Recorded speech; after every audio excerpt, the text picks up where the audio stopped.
Well, there's been a lot of things going on. Um, but this past week, we've had a congressional hearing.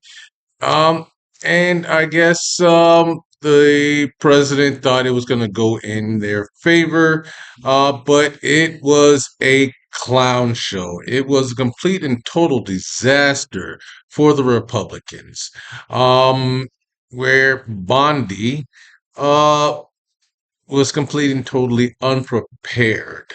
And well, it was a mitigated disaster where she went in and I guess she thought she was going to decimate it, and they tore her apart like lions and throwing in raw meat. She could not answer anything. Everything that they asked her, all she could do was just not answer and just sideswipe and just throw um throw them off and just try to deviate and go in other directions and just try to say Trump is the greatest president. Trump uh, did more for this country in 1 year than any other president did in 4 years. Oh, Trump made the Dow Jones uh, go up 50,000 up to 50,000, and the Nasdaq or the in or this go up to 7,000, and all this. And when they uh pre- brought in the this the Epstein survivors, Pramila Jayapal brought in the Epstein survivors and had them stand up when they started talking about Epstein and said, uh, are you going to apologize? Because you were supposed to release the Epstein files and you've released less than 2%. And there are over 6 million documents. You've released less than 3 million. And Trump's name is mentioned over 1 million times. And we've seen about 38,000. And now we have Epstein survivors here. You were supposed to redact their names, and you've redacted the people who were supposed to be mentioned, the people, the perpetrators, the conspirators, the co-conspirators are redacted, but you did not redact the people, the victims' names that are supposed to be redacted. You unredacted them and left them open. The ones that are named and the ones that are unnamed that are supposed to um, did not want to be named. So now everybody knows, even the ones who have not even told their parents. And now, are you, we have some of them here, right now, and had them stand up. You have never talked to them. The ones that have actually called and tried to speak to you in the Department of Justice, stand up, please. Will you please turn around now and apologize? Do you want to apologize to these people, to these young women? She refused to apologize. Well, Take a look. Who are willing, please raise your hands if you have still not been able to meet with this Department of Justice. Please know for the record that every single survivor has raised their hand. Attorney General Bondi, you apologized to the survivors in your opening statement for what they went through at the hands of Jeffrey Epstein. Will you turn to them now and apologize for what your Department of Justice has put them through with the absolutely unacceptable release of the Epstein files and their information?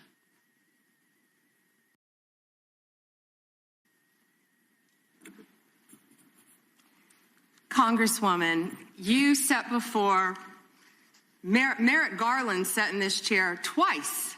Attorney General Bondi, No, can I finish my answer? No, I'm going to reclaim my time because I asked you a specific question that I would like you to answer, which is, will you turn to the survivors? This is not about anybody that came before you. It is about you taking responsibility for your Department of Justice and the harm that it has done to the survivors who are standing right behind you and are waiting for you to turn to them and apologize for what your Department of Justice has done. Members get to ask the questions, the witness gets to answer in the way they want to answer. The Attorney General can That's respond. not accurate, Mr. Chairman. Because she doesn't like the answer. Time. So, Mr. Chairman, why I have asked didn't she ask Merrick Garland this? I am reclaiming my time, and when I reclaim my time, it is Mr. Chairman, the gentlelady has reclaimed her I'm not going time. to get in the gutter for her theatrics. The time belongs to the She actually said that, oh, I'm not going to get into the gutter with you. She refused to apologize. She said apologizing was getting into the gutter with Representative Jayapal. And it was not just that. That was not even the worst of it. She's called Representative Raskin a hack lawyer. She called Representative Massey a has-been, would-be politician. And then she called Representative Valent an anti-Semite, anti-Semitic. This is a Jewish woman whose grandfather died during the Holocaust in a concentration camp, and she called her an anti-Semitic. This pissed that woman off. And it got worse from there. And she was constantly she just went ballistic, and she would not answer anything. Okay, Ted Lieu called her out, and she said, "Oh, you can never call President Trump a criminal." She perjured herself because President Trump is a criminal. Okay, because he's not a criminal. Yeah, he is a convicted felon. He's a criminal. You can never say that he lies. He lies all the time. Uh, the man lies all the time. He is a convicted felon. So, yeah, you perjured yourself, and she perjured herself several times during that hearing, and then she went off on everybody constantly, constantly, constantly, and she lied constantly, constantly, constantly. And then she said, "Don't you ever call me a criminal. Don't you ever call me a liar." And then she just went insano. And it was, oh, so horrible.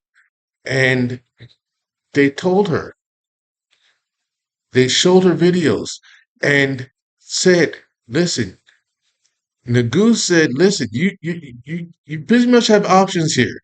Either resign or you're going to get fired. End of story. So, and then you have the whole thing with Trump, where Trump is pretty much, he has options here. Okay. Trump's options are pretty much this, where you have the whole thing with Trump, where Trump's options are pretty much short and sweet here, where he did this with the Obamas, where he refused to apologize.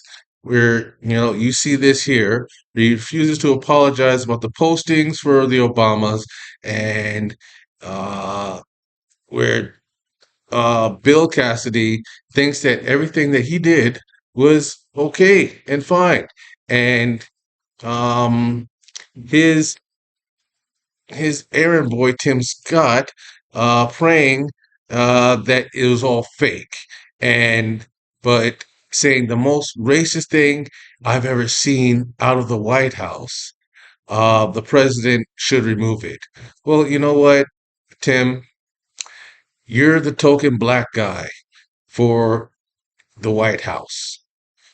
Okay. And if you say that's the most racist thing that you've seen, how many racist things have you seen out of that White House?